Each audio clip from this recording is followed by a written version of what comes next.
हम लोगों का ऐसा मानना है कि बांकीपुर उपचुनाव किसी एक विधानसभा का चुनाव नहीं है, ये भाजपा के राष्ट्रीय अध्यक्ष की सीट है।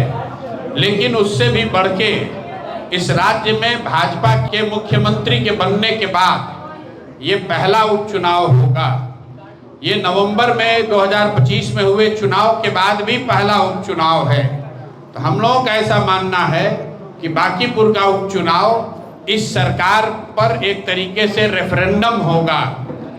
इस सरकार को बनाने में जो 10,000 और 2 लाख रुपए का लालच दिया गया, जिस तरीके से लोगों को भ्रमित किया गया, ये बताया गया कि 1 करोड़ नौकरी दी जाएगी, बिहार में हर प्रखंड में फैक्ट्री लग जाएगी, बिहार के लोगों की स्थिति सुधर जाएगी, भ्रष्टाचार कम हो जाएगा, पलायन बंद हो जाएगा।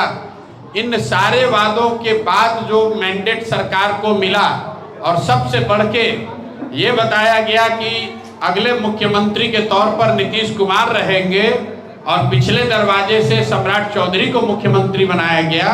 इन सभी विषयों के संदर्भ में बांकीपुर में होने वाला उपचुनाव इस सरकार पर, भारतीय जनता पार्टी के नेतृत्व पर और उनके द्वारा बिहार की जनता को किए गए वादों पर रेफरेंडम होगा।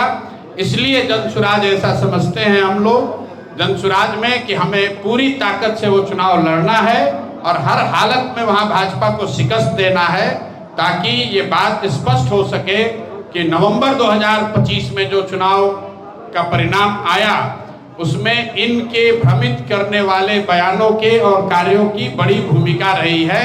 अगर इन्होंने 10,000 रुपए नहीं बांटे होते, गलत वादे नहीं किए होते, तो आज ये परिणाम, बिहार में परिणाम कोई दूसरा होता और बिहार के बच्चों का भविष्य शायद बेहतर होता।